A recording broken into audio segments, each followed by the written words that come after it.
एक बार फिर से आप सभी का स्वागत है मेरे प्यारे दोस्तों आपके अपने यूट्यूब चैनल पर। मेरे प्यारे दोस्त, अगर आप एमए फर्स्ट ईयर में हैं और आपने गृह विज्ञान ले रखा है तो इस वीडियो को पूरा देखिएगा, क्योंकि वीडियो में जो है काफ़ी ज़्यादा मज़ा आने वाला है और वीडियो आपके लिए काफ़ी ज़्यादा इंपॉर्टेंट भी होने वाला है। इंपॉर्टेंट इसलिए होने वाला है क्योंकि हम बात करने वाले हैं गृह विज्ञान के पेपर नंबर 2 के बारे में, जिसका नाम है बाल विकास। उसके ऊपर हम उसके अंतर्गत अति लघुत्तरीय वाले सेक्शन के ऊपर हम चर्चा कर रहे थे, जिनमें से हमने करीब करीब 9 प्रश्न जो है पिछले वीडियो में देख लिए थे। अगर आपने पिछले वीडियोस को नहीं देखा है तो डिस्क्रिप्शन में लिंक दी हुई, पहले आप उन चीज़ों को देखिए फिर इनको देखिए तो आप अच्छे से समझ पाएंगे। ठीक है, तो चलिए स्टार्ट करते हैं। आज का 10वां प्रश्न जो है वो क्या कह रहा है, किशोरावस्था पर संक्षिप्त टिप्पणी लिखिए।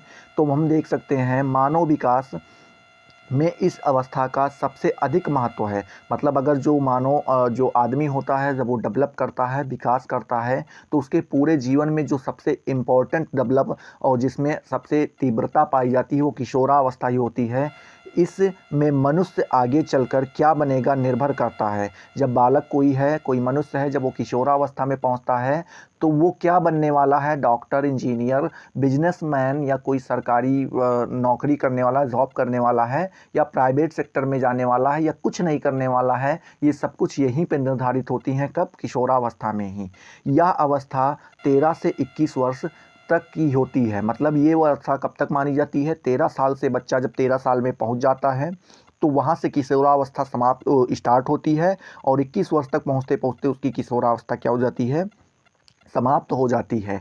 इसी काल में जो विशिष्ट परिवर्तन होते हैं उन्हें ध्यान में रखकर इसे 2 भागों में विभक्त किया जाता है। मतलब कह रहे हैं जो ये बीच की अवधि है, इसमें जो कुछ भी परिवर्तन हमें देखने को मिलता है उसको हमने 2 भागों में बांट दिया है।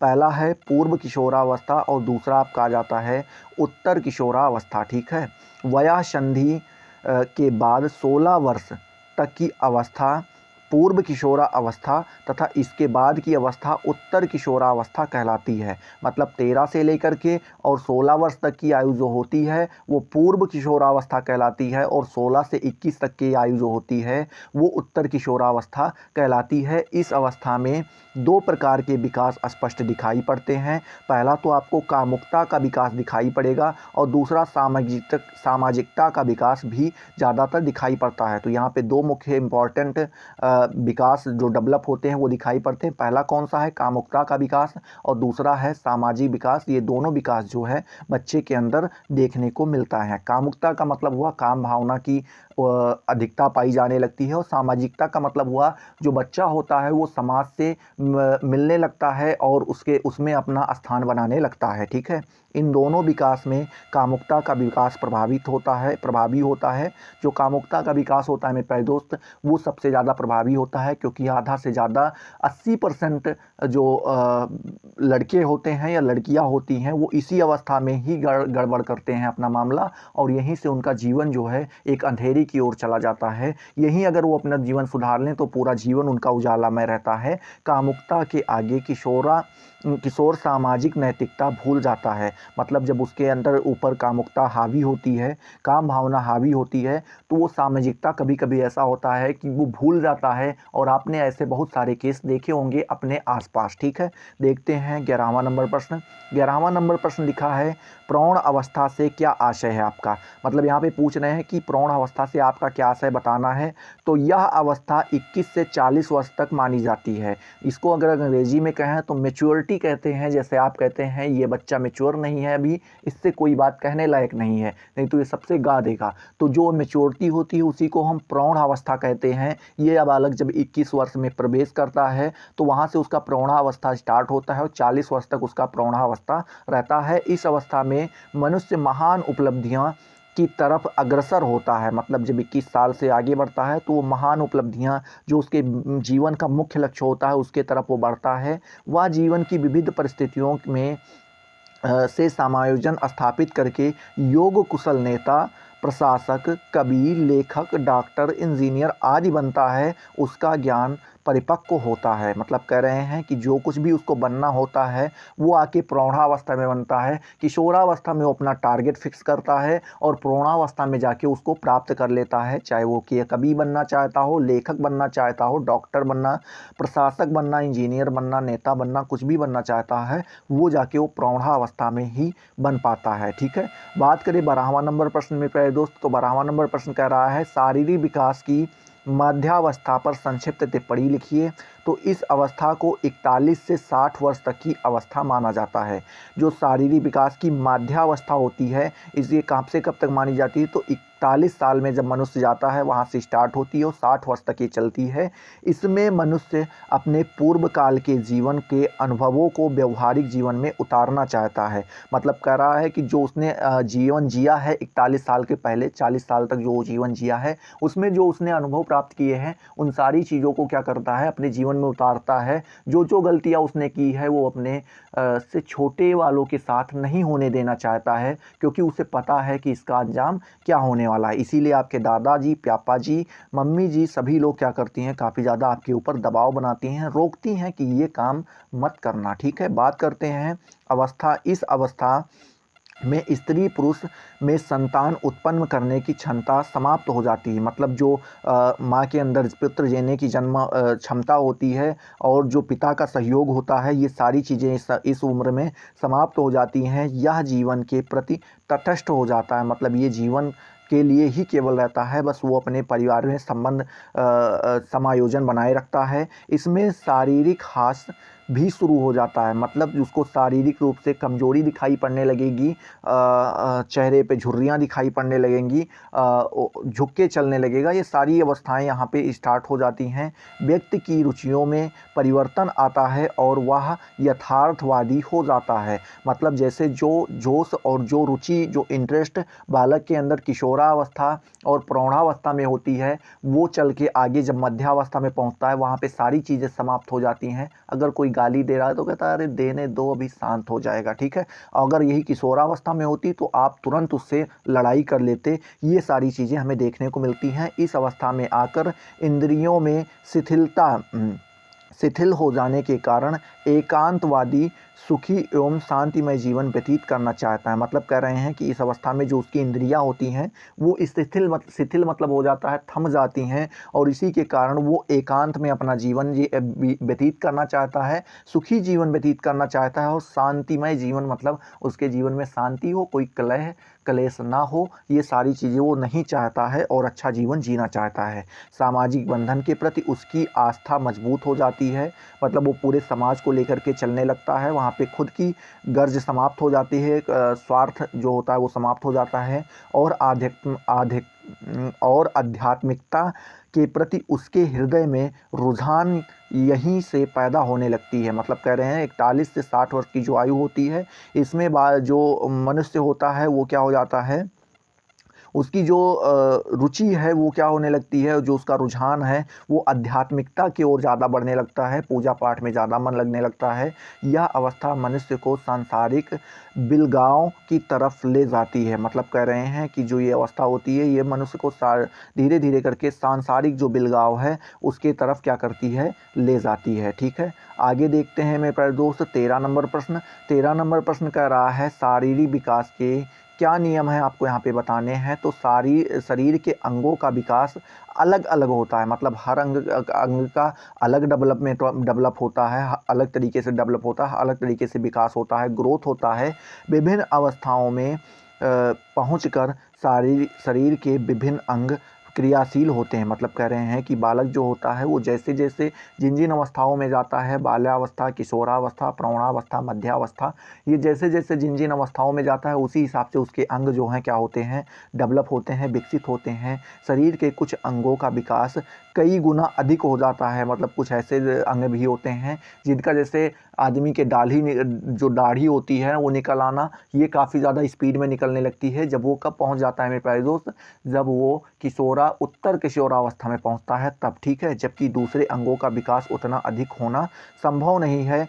हड्डी, फेफड़ा, मांसपेशियों, जनेंद्रियों जनेंद्रियों का विकास 20 गुना तक हो जाता है। मतलब कह रहे हैं कि ये 20 गुना ज़्यादा उसका बढ़ने लगता है। जैसे हड्डी हुआ, फेफड़ा हुआ, मांसपेशियाँ हुई, जनेंद्रियाँ हुई, ये सारी चीज़ें 20 गुना ज़्यादा स्पीड में डेवलप होने लगती हैं। जबकि आँख, मस्तिष्क और नाक का विकास उतना अधिक नहीं हो सकता है। ठीक है। नेत्र का विकास जन्म के बाद 5 वर्ष तक, मस्तिष्क का विकास जन्म के बाद 10 वर्ष तक एवं हृदय का लगभग 20 वर्ष तक विकसित होता है। ठीक है। तो यहाँ पे ये सारे समय आपको बता दिए गए हैं।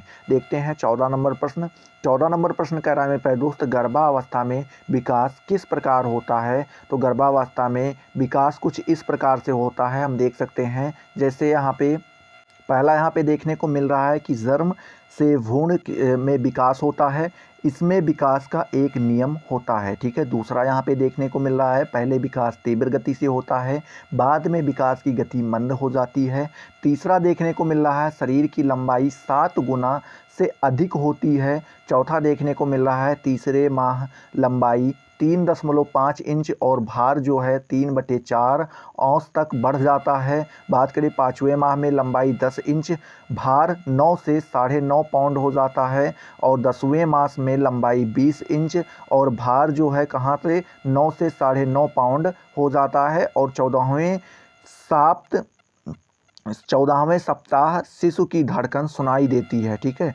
जो 7वां सप्ताह होता है वहाँ से उसकी क्या होने लगती है, धड़कनें हमें सुनाई देने लगती हैं। ठीक है। बात करें 15 नंबर प्रश्न की, तो यहाँ पे लिखा है, माता के आहार में विटामिन की कमी से बच्चे में क्या दोष होते हैं। तो यहाँ पे ध्यान में रखना है, विटामिन की कमी के कारण बच्चों में दोष उत्पन्न हो जाते हैं। पहला कौन सा, विटामिन ए की कमी से आंख कमज़ोर होती है। जो बच्चे पैदाइशी थोड़ा देखने में धुंधला हो जाते हैं, छोटे पर ही उनको चश्मा लग जाता है, वो उनकी जब अपने माँ के पेट में रहते हैं तो उनकी माँ को विटामिन ए की कमी होने के कारण उनके ऊपर ये रोग आ जाता है। विटामिन डी की कमी के कारण दांत एवं हड्डियों में विकृतियां उत्पन्न हो जाती हैं। मतलब अगर विटामिन डी की कमी है तो दांत उसके जो हैं और जो हड्डियां हैं उसमें थोड़ी बहुत क्या है, हमें खराबी देखने को मिल जाती है। तीसरा, यदि शिशु को विटामिन रहित असंतुलित आहार प्राप्त होता है तो मानसिक दुर्बलता उत्पन्न हो जाती है। मतलब वो दिमाग से बेचारे क्या हो जाते हैं,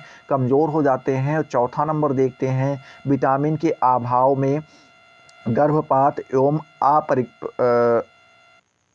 अपरिपक्व जन्म की संभावना अधिक रहती है। मतलब अगर विटामिन की अभाव रहा तो या तो बच्चा पेट से ही खत्म हो जाएगा या फिर अपरिपक्व मतलब समय ना पूरा होने के पहले ही जन्म ले लेता है। ठीक है। 5वां नंबर पॉइंट देखते हैं। 5वां नंबर कह रहा है कि गर्भावस्था में प्रोटीन, विटामिन एवं अन्य तत्वों के अभाव के कारण परिपक्व जन्म, गर्भपात एवं निष्क्रिय जन्म की घटनाएं में वृद्धि होती है। जबकि संतुलित एवं तत्वयुक्त पोषण मिलने पर ये घटनाएं नहीं घटित होती हैं एवं प्राणी का विकास संतुलित ढंग से होता है।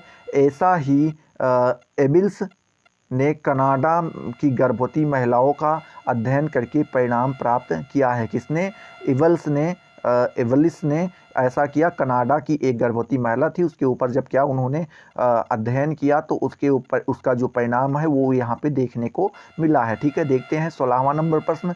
16वां नंबर प्रश्न कह रहा है कि बालक के विकास में जन्म के महीने पर क्या प्रभाव पड़ता है। मतलब कह रहे हैं कि जो बालक का डेवलपमेंट होता है उसमें जो बालक किस महीने में जन्म लिया है उसके ऊपर उसका क्या प्रभाव पड़ता है। तो बच्चे के जन्म के महीने का भी बालक के विकास पर प्रभाव पड़ता है। जो बालक गर्मी के दिनों में उत्पन्न होते हैं, मतलब पैदा होते हैं, उन बालकों का बुद्धि विकास थोड़े दिनों के मतलब कह रहे हैं कि जो बालक क्या होते हैं गर्मी के दिनों में पैदा होते हैं उन बालकों का बुद्धि विकास जाड़े के दिन में उत्पन्न बालकों के बुद्धि विकास से अधिक होता है। मतलब अगर बच्चा जो है वो गर्मी में पैदा हुआ तो उसकी बुद्धि ज़्यादा तेज होगी जो बालक ठंडी में पैदा होता है उसकी अपेक्षा। ऐसे बालकों की शैक्षणिक उपलब्धियां भी अधिक अच्छी रहती हैं, मतलब वो पढ़ने लिखने में भी अच्छे होते हैं। बात करें ब्लेंस्की पिंटनर एवं मैलर पिंटनर एवं सॉरी यहाँ पे प्रोनाउंसिएशन में थोड़ी दिक्कत हो रही तो अपने हिसाब से देख लीजिएगा। फार्लेनो ने अपने अपने अध्ययनों में बसंत एवं गर्मी के प्रभाव को बुद्धि से संबंधित पाया है। मतलब कह रहे हैं जो गर्मी का समय होता है और बसंत का समय होता है, इसका प्रभाव जो हमें बालक के बुद्धि के ऊपर देखने को मिलता है। इस समय के बालक काफ़ी तेज़ होते हैं, उनका दिमाग काफ़ी अच्छे से काम करता है। 17वां नंबर प्रश्न देखते हैं। 17वां नंबर प्रश्न कह रहा है RH फैक्टर क्या है, आपको यहाँ पे बताना है। तो कभी कभी यह देखने में आता है कि माता का रक्त समूह दूसरे समूह का ब्लड ग्रुप के एवं पिता का रक्त समूह दूसरे समूह का होता है। मतलब माता का जो ब्लड ग्रुप होता है वो अलग होता है और पिता का ब्लड ग्रुप अलग होता है। इस अवस्था में बच्चे का सामान्य ढंग से क्या कह रहे हैं कि सामान्य ढंग से, एक मिनट इसको थोड़ा ऊपर कर लें, सामान्य ढंग से विकास नहीं हो पाता है एवं यदि विकास होता भी है तो बच्चे जन्म के तत्काल बाद मर जाते हैं। आजकल इस प्रकार की दशाओं में बच्चों की आधुनिक वैज्ञानिक चिकित्सा पद्धतियां सुलभ हो गई हैं। विपरीत मतलब कह रहे हैं कि अगर माता पिता का ब्लड ग्रुप बदल जाता है तो बालक जन्म लेने के पश्चात वो क्या होता है, मर जाता है। और आजकल कह रहे हैं कि ऐसी हमें बहुत सारी पद्धतियाँ, बहुत सारी मेथड, बहुत सारी टेक्निक देखने को मिल रही हैं वैज्ञानिक ढंग से, जिनका इलाज होना बहुत आसान बात है। विपरीत रक्त समूह के दिशा में बालक के जन्म के पहले ही माँ को अस्पताल में भर्ती कराया जाता है, जहाँ बालक के जन्म के तत्काल बाद एक तरफ से रक्त निकाला जाता है और दूसरी ओर से दूसरा रक्त, जिससे बच्चा जीवित रह सके, चढ़ाया जाता है। मतलब कह रहे हैं कि जो जिनमें ब्लड ग्रुप अलग होता है वो क्या करते हैं, जब वाकई बच्चे की डिलीवरी होनी होती है तो वो क्या करते हैं, अस्पताल में ही भर्ती कर देते हैं और जैसे ही बच्चा जन्म लेता है उसका एक तरफ से खून पूरा निकाल दिया जाता है और दूसरे तरफ से वो खून चढ़ा दिया जाता है, जिससे बालक क्या होता है, जीवित रहता है। ठीक है, बात करें इस प्रकार माता पिता का रक्त निकाल बच्चे को बचाया जा सकता है। इस प्रकार माँ को इस दिशा में काफ़ी सावधानी बरतनी पड़ती है और खर्च भी पड़ता है। मतलब कह रहे हैं कि इस समय पे अगर देखें तो माँ को जो होती है काफ़ी ज़्यादा सावधानी बरतनी पड़ती है, सावधान रहना पड़ता है और खर्चा भी ज़्यादा बढ़ जाता है। आई होप ये सारी चीज़ें आपको अच्छे से क्लियर हुई होंगी। अगर क्लियर हुई तो फटाफट वीडियो को लाइक करो, अपने दोस्तों के साथ शेयर करो। अभी आज तक आपने चैनल को अगर सब्सक्राइब नहीं किया तो सब्सक्राइब करके बेल वाले आइकन को जरूर प्रेस कर दो, जिससे आपको सारी नोटिफिकेशन मिलती रहें और आप उनसे लगातार लाभान्वित होते रहें। तो चलिए अगले वीडियो में मिलते हैं नए जोश नए टॉपिक के साथ। तब तक के लिए जय हिंद, जय भारत।